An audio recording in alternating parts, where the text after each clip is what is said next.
This episode is brought to you by Honey Pot. Summer may break a lot of routines, but that doesn't mean it has to affect your self-care routine. The Honey Pot company offers a myriad of personal care products such as washes, wipes, pads, tampons, probiotics, and more. The products are plant-based, backed by science. Right now, I'm loving the foaming wash, which provides plant-derived cleansing that's safe and kind to skin while supporting a healthy vaginal pH range. And if you're on the go, you can use the Honey Pot wipes for a quick refresh. These products are science-backed, dermatologist-approved, gynecologist-approved, and hypoallergenic. They're also super easy to use. Get 25% off your first order from thehoneypot.co/summer. That's thehoneypot.co/summer to get 25% off your first order and join the Hive today. Hi, I'm Yui Shu. And I'm Julie Kraftchick. We're active daters turned dating sociologists. Here to dive into everything modern dating and relationships. Welcome to the Dateable podcast.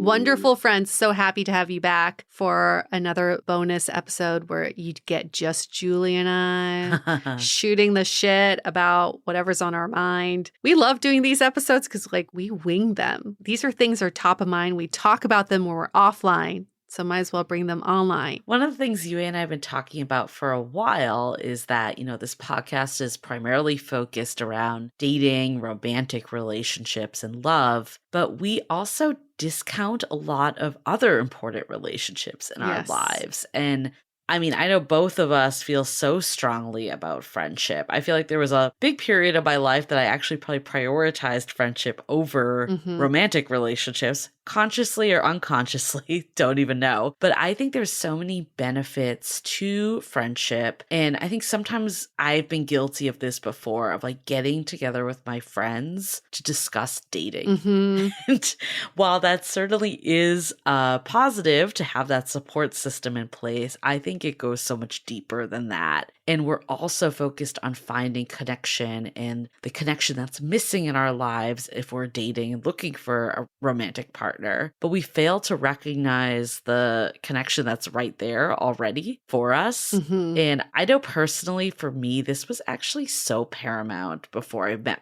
my current partner, because I actually put less pressure on dating because I was having that fulfillment through my friendships. And I didn't feel so connection starved like I did maybe in the past. Yeah, I think friendships provide that human connection that's so necessary to feel fulfilled. And what I find interesting about friendships is that I can have different friends for different interests. I never expect one friend to be everything for me, yet I've definitely put that pressure on a partner before, expecting them to be everything on my list. And in some ways, I want to bring that over to dating, though how I view friendships. Just we are all so multifaceted and we have multiple interests. I don't ever go to one friend for everything that I want to do in a given day. And in fact, I think it's awesome that I can diversify my friendships. So should you look at your partner as just one facet of a friendship instead of that being your whole world? We've talked about this before on episodes, but I feel like the way we view dating is actually part of the problem, is that it's so formulaic, it's so prescribed. With friendship, you would never be I'm on my 5th hangout with Yue, or let me DTR and make sure we're BFF and we're never going to have any other friends. You would never do that. And I remember being in the thick of dating, and I remember being with our friend Elsa. I'll give her a shout out. Hi, Elsa. She's been pretty much with her college sweetheart, so she never really did the whole dating thing. It's true, yeah. But she worked at a dating app for a while, so she knew about dating. And I remembered her talking to me, and she was like, I feel like what's missing in dating is just giving people time and letting things naturally, organically unfolds. Because if you think about us, for instance, me and her, we became friends because we worked at Yahoo together, and we'd take the bus home every day together. So we'd have an hour and a half drive from the South Bay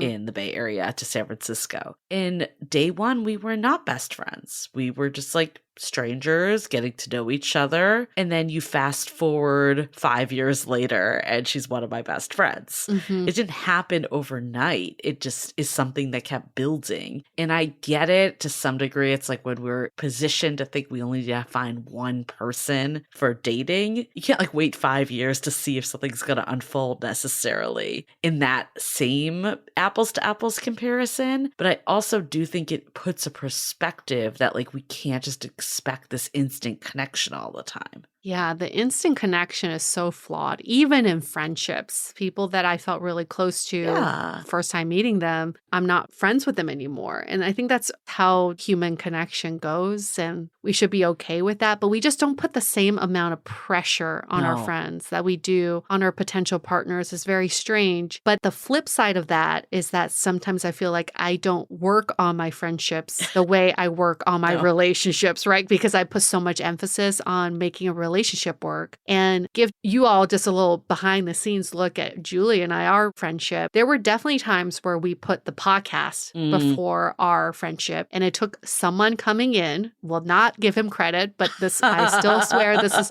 kind of a relationship changing moment for us. And he said, was. you two need to establish your friendship first when you get on a call or you get in a meeting with each other before you get to business. So like, can you check in and say, how are you doing? How's your day? How are you, my friend? Yeah. Before you go into all the business tasks. And I think that really changed the dynamic of our friendship, is that we know we prioritize our friendship before this podcast. Yeah. And we actually ended up going on a friend date, remember? Yes. We went to a sushi restaurant because you're right. And I think this is actually like for us, it's like a whole other layer with like a business partner too. Yeah. But you never go to therapy with a friend, right? No. In the past, if I just drifted away from someone, that's what would happen. I would just not really be friends with them anymore. Yeah. And I think what happened with you and I is like we were like, yeah, first business partners. This was one period of doing this podcast. But I think it was like, Yeah. I was single. You were like in it with your boyfriend at that time. Like we had diverged a little, where in the past we kind of like did more together. So I think there was a lot of like just our friendship had drifted, but we never addressed it because usually you don't address it. And then it was like coming through in weird resentment ways because it was more than just like the podcast. It was actually like our friendship was like a little ruptured at that point. For sure. Yeah. And I think that was probably the most conflict we had in the podcast at that point. Yeah. And the root of it was our friendship. And I'm so glad that this person called it out because we both had like a third party involved, right? So we were like expressing our true feelings to this third party. And he's like, listen, instead of talking to me, you two need to sit down and get your friendship figured out first. Yeah. And that was such a telling moment because I realize even today, it's like, I don't address friendships that intentionally. I don't like go see a friend with the intention of strengthening our bond. It's like, we're hanging out, we're going to have fun. But we could use a little bit more of that intentionality in our friendships. I think also what happened with us, we were probably like 4-ish years in to our friendship. And I think both of us, I'll speak for myself. Yeah. I don't want to speak for you fully, but I believe this might have been you too. It's like we just were like, of course we're friends. Yeah. Like it's a given. Yeah. It's like, okay, we'll focus on the podcast because we want to grow this podcast. Like, of course we're friends. Like we don't need to focus on that. So that's why it took precedence. For sure. But what happens, and I'm saying that because I'm almost sometimes guilty with some of my other long-term friends too. We don't have this podcast that's like bounding us. So I basically just don't reach out to them and vice versa. Yeah. And then months go by when I haven't reached out to them. But in my mind, I'm like, of course they're still my friend. But that's kind of shitty when you think about it. Like you're not like actually being a good friend and checking in on them. So it's something I've been trying to do is just be more conscious to like reach out to like people I consider close friends like every so often and just check in at a minimum because like you need to work on your relationships, your romantic relationships. You're taught that you need to forever work on them. And once they just go into like maintenance mode, that's when things are over. But you have to do the same for your friendships. Yeah. And then to that point, though, friends are also more forgiving. They are. In friendships. If you don't hear from your friend for like 3 months or 6 months, you're not like holding a grudge that you haven't heard from them. But if you're dating someone, you don't hear from them for 3 months, you're like, okay, good, this is over. I'm never going to talk to this person again. There is a little bit of like, I think friendships do fluctuate in that way. Sometimes you're away, sometimes you Yeah. get together. We can learn more of the intentionality in friendships, but also in relationships. It's like, can we create that space for people to leave and come back as life goes? I don't know. Could that work? I think there's something really beautiful about friendship. It's probably one of the only situations, maybe family too, Mm-hmm. that there isn't this like tit for tat mentality or Yeah. this feeling like it needs to go a certain way. It's very much a detached love when you think about it. Yeah. But the downside of it is we take it for granted. And like, yeah, True. of course, like if I haven't heard from a friend for 3 months, I'm not going to be like, fuck you. But like, it does wear on your friendship, like subconsciously, because now they're not your go to person anymore. Mm-hmm. And it's weakened the bond. I think it's different too, personally, when like someone lives around the corner versus they live far away. Yeah. It's hard to maintain when you're not like living the same lives. But that being said, like maybe friendships do deserve like that extra emphasis. Like I've never thought to just be like, I'm gonna go fly to New York to visit our friend Kiana, even though she's one of the people I considered one of my closest friends. I usually go visit her when I'm in New York visiting my family. Mm-hmm. And that's kind of Yep. shitty when you think about it. But like I think maybe it's like taking that extra step a little more or showing these people that you appreciate them, because I do. Like deep down, I definitely do. Yeah, I'm conflicted about that. I'm definitely conflicted about that. I agree. I think friendships could use a little bit of extra effort on everyone's part, but at the same time, friendships are one of those things where you are still living separate lives. So Yeah. you give each other leeway for living the separate lives, and then you check in. That's how it's different from relationships, because relationships, you're merging lives. Totally. Yes, I get like the extra effort, but how much extra effort is needed? I think about my friends with kids. I know. I love them. Yeah. I respect them. Do I want to see them all the time? Not really. I know. Honestly, because we run out of things to talk about and they probably get so bored of hearing about my childless life. So do I need to like make that extra effort to have that touch point? Yeah, probably check in. But do I need to spend all that time with friends who've now lived a completely different life than me? I don't know. I don't think I do. So, okay, I'm so conflicted on this because I actually remember feeling this way like, well, now I just have like a difference in lifestyle. We're not on the same page. Mm-hmm. But I actually realized that like my friends that are married with children crave the same connection that I do. Mm. And I feel like I maybe even like pulled back a little because I just assumed they were too busy or they wanted to talk to other people that had children. I think I actually made some false assumptions about that. Mm. And I do like a monthly girls' dinner with two of my friends have kids. It's me and one other that does not. And honestly, we're still really close despite us all being in different life stages. Mm-hmm. And I've actually like learned that I need to like maybe not give that as much weight as I maybe thought. Mm. But then on the other side, it's like, it's hard because it's like, I want to also be with their children and see them. Do I want to spend every weekend in that lifestyle when I'm not in that life stage? I'll be honest, no. Like, I think like once in a while, of course, but like not every single weekend. So the reality is our friendship is probably never going to be the exact same as it once was when we It were can't in the be. same life stage. But you could be eventually later in life. This is not a Yeah. permanent thing. It's just a phase that friendships go through. And I think about what is the balance of keeping my mental health and nourishing a friendship. And it's like the same thing as it's my friends with kids, it's my friends who are workaholics. I need to create my own rules of engagement so that when I'm around them, I know that like after 3 hours, I'm done. I got to peace out, right? I really got to look out for myself too. I cannot go down the rabbit hole of listening to their kid things for more than 3 hours. And that actually benefits everyone. I won't look bored.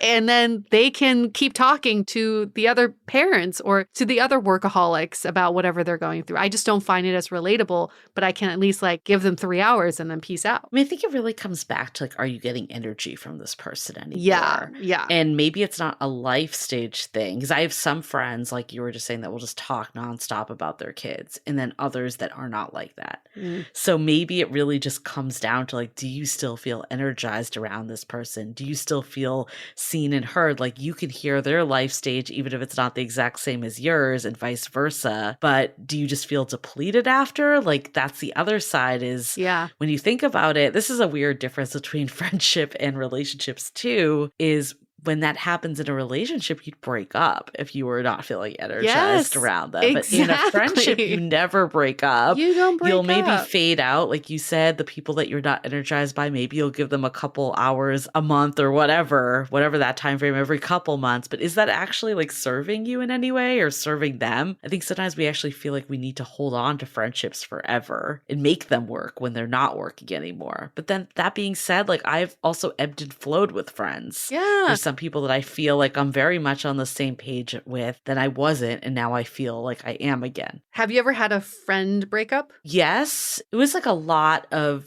little things that happened. I was in her wedding too. Okay. And she ended up moving away and she didn't even tell me. It was like multiple things that happened. It wasn't like one big blowout and like one ending. But we were like very close friends, like one of my best friends. And then multiple things happened. I think part of it was, to be honest, she wasn't there for me when I was going through a really bad breakup. Mm. Her husband was like talking shit about my ex, which I didn't appreciate. Mm. And then she also just like wasn't there for me. Like they just wanted to go out and party and I like wasn't in that mode. And I kind of felt like with other friends, like it would be like, oh, what do we want to do together? Like I want to spend time with you. Like let's figure out a plan that works for the two of us. Where with her, it was like me and my husband are going to be doing X, or me and like we're going to be doing this, like with a group of friends. Like you're always welcome to join. But it was less like of us.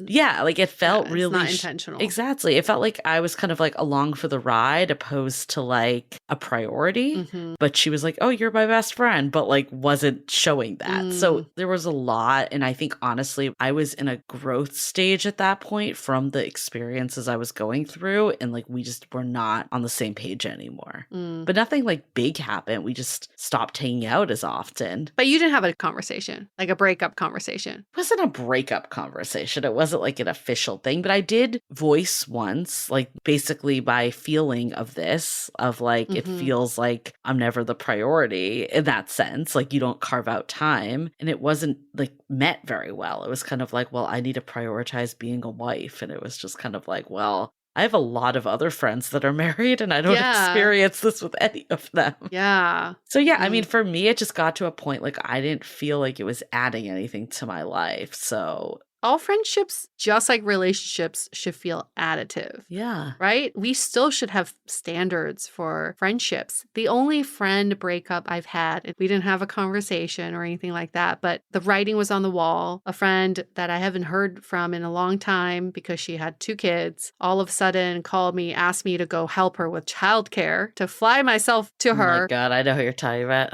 And ask for me to help to stay with her and help with her children because her husband was injured. And I had to put my foot down and create my boundaries and say, no, you can't just expect me to drop my life to help you because all of a sudden you want to reestablish this friendship.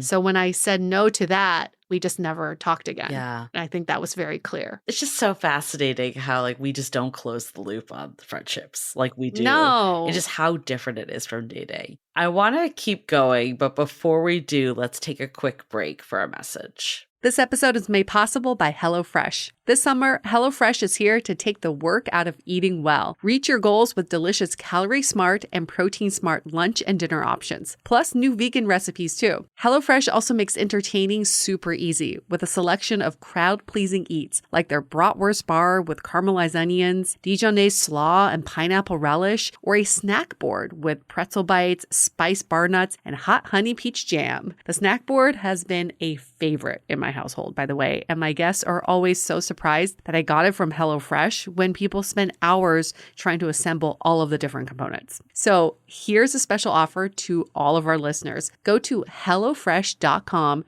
HelloFresh.com/Dateable16 and use the code Dateable16 for 16 free meals plus free shipping. Again, that's HelloFresh.com/Dateable16 and use the code DATEABLE16 for 16 free meals plus free shipping. HelloFresh, America's #1 meal kit.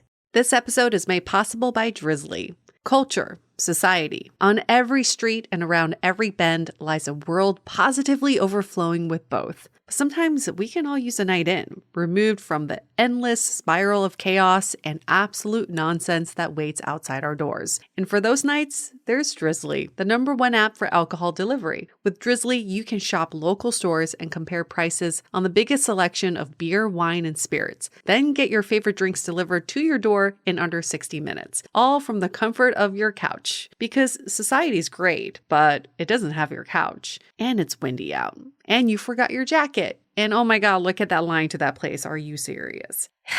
So download the Drizzly app or go to drizzly.com. That's DRIZLY.com today. This episode is made possible by True Earth. I'm about to blow your mind with how you do your laundry. Have you ever heard of laundry detergent strips? Yeah.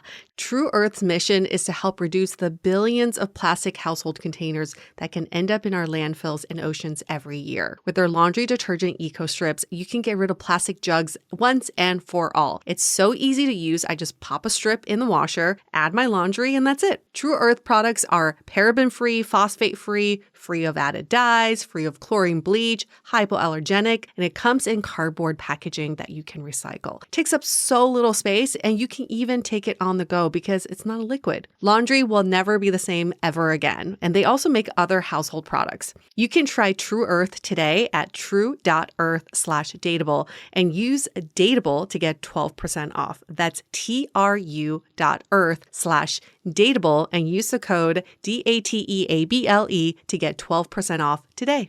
We are so excited to share with you our new podcast, Exit Interview.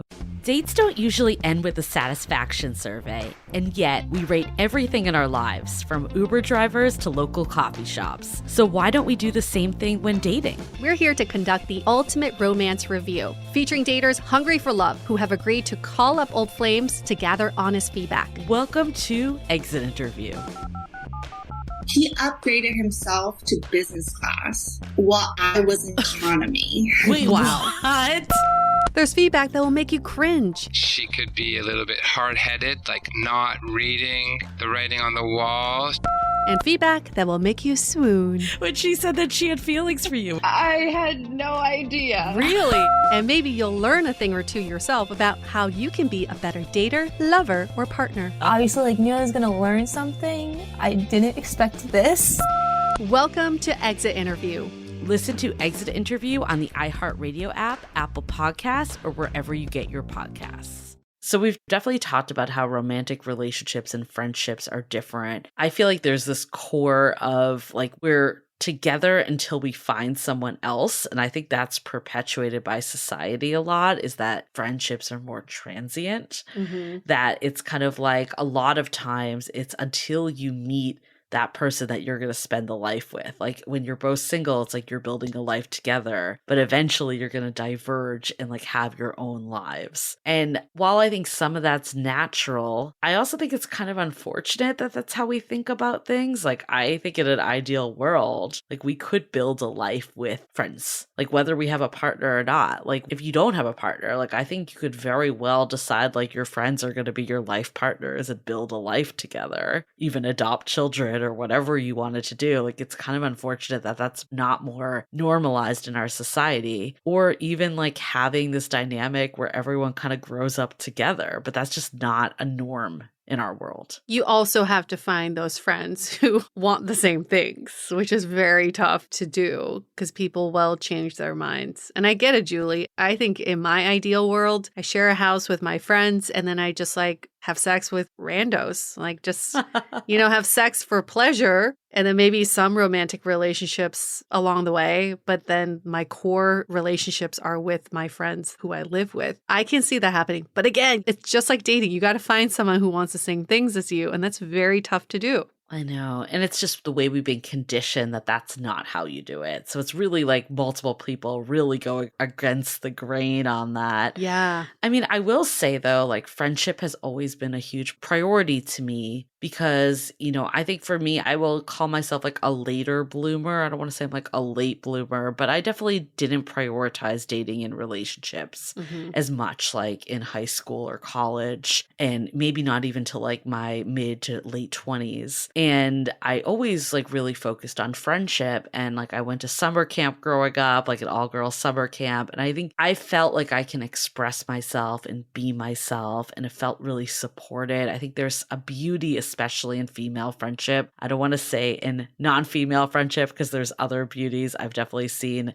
guy friends have wonderful friendships, but there's something about female friendships that we go like real deep with each other and like really are there for each other to hear. Like, I know if I'm going through something, I can always call up one of my close friends. Like, I know that they'll have my back. And there's something very beautiful about that. Yeah. I like the fact that you have friends from so long ago that you still keep in touch with and feel close to. I think that's something very admirable. And I also find that very admirable when I'm dating someone who has those kind of friendships. Like when I meet a guy who's like, oh, my friends from grade school. I'm like, really? You still have friends from grade school that you keep in touch with? I really like that because it shows that they do prioritize relationships and nurturing those relationships. But at the same time, I also feel like people are different in terms of what they need. And it's more about understanding what you need from human connection. And for some, it's like having that long-standing friendship is really important. For others, like I think for myself, I really love the fact that people come and go in my life. I don't know. The transient nature of friendships really work for my lifestyle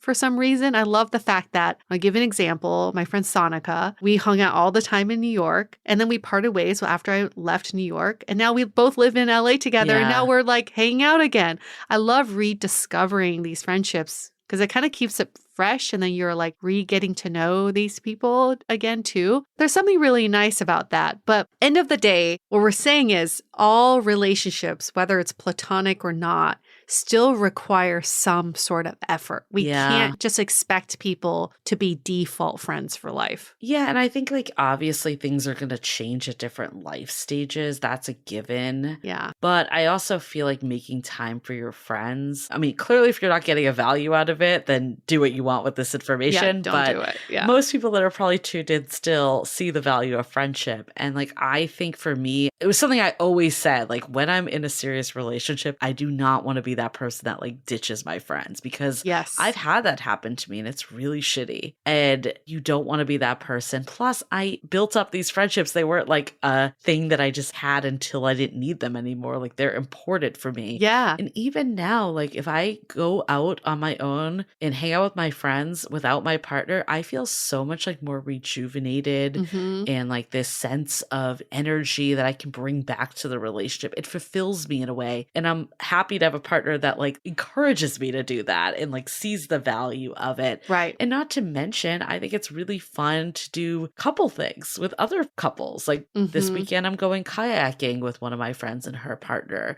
with my partner. We do a lot as like couple friends, and that's really nice. And it's like a different dynamic than even her and I had, So I think there's a lot of growth and continuation that can happen.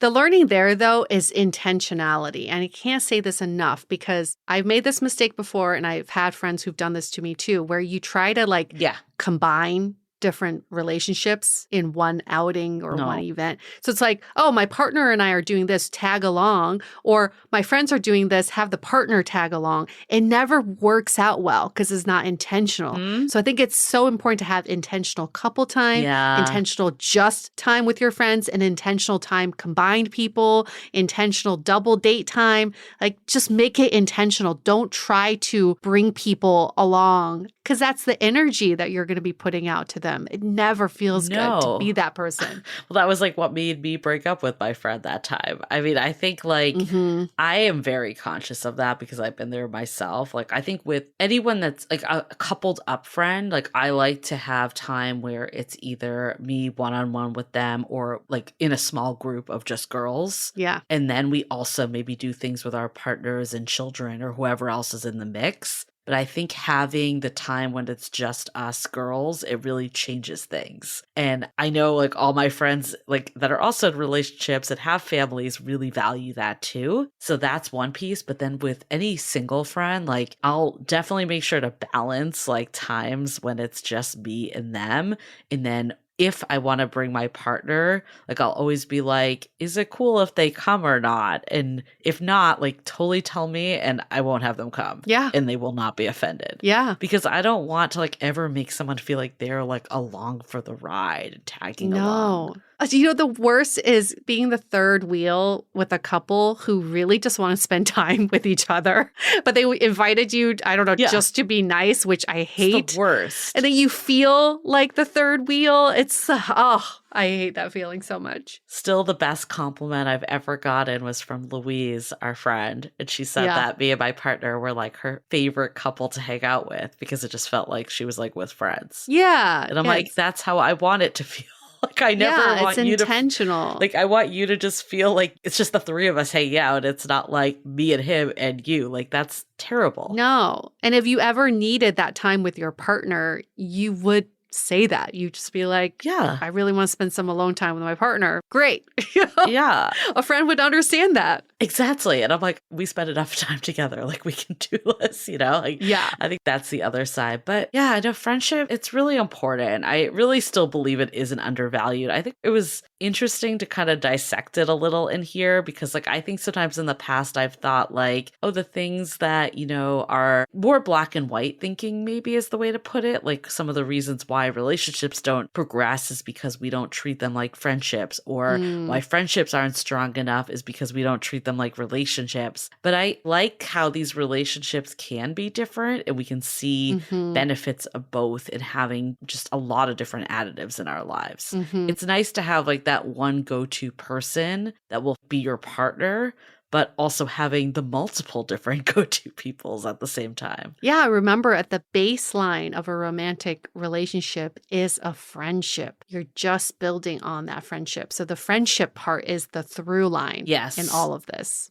right? I mean, that I think is so, so key because at the end of the day, like that's what's going to get you through the years is when you view your partner as a friend, not as just a romantic interest. You know what? I mean, how many people have you met or relationships you've had where you go, we wouldn't be friends otherwise, right? Like there are definitely people I've dated that I'm like, wow, we don't even have a baseline friendship. I wouldn't be friends with this person. So why am I dating this person? Yeah. We can apply the same thinking now to dating. It's like, at the end of the day, could I just be friends with this person? Oh, I think that's a huge question to ask yourself. Yeah. Cool. Well, I'm glad we got to dive into it. You know, this is a fun topic. Yeah. I'm sure we could do another episode in a different dynamic. So if people think that we missed something about friendship or you have a different take, let us know because we can always do a follow-up on another off season. Yes. Cool. Okay. Well, you can tell us some topics that you want to hear about when it's just Julie and I winging it winging it on a topic. What do you want us to discuss? We love discussing all the topics you've brought up. So you can email us, hello@dateablepodcast.com, or you can DM us on Instagram @dateablepodcast, or better yet, put it in the body of your rating and review. Give us 5 stars on Apple Podcasts. And in the body of that review, tell us a dream wish list of topics you want to see discussed on Dateable. And we'll go through your list. Yeah, we have a new season that's going to be coming in a few weeks. Oh shit, we got to fill that season. We definitely will take into account some some of these ideas. So make sure to put them in ASAP. It'll help us out and it'll help you out because you'll get either us or guests or whoever to speak on these topics. Okie dokes. We're going to say goodbye for now. We'll see you next week. Stay Dateable. The Dateable podcast is part of the Frolic Media Network. Find more podcasts you'll love at frolic.media/podcasts. You can follow us on Instagram at Dateable Podcast and visit dateablepodcast.com for access to all the episodes and our premium programs. Also, make sure to subscribe today if you haven't already on Apple Podcasts, Spotify, or your favorite podcast platform so you are the first to get all the latest episodes. And most importantly, stay dateable.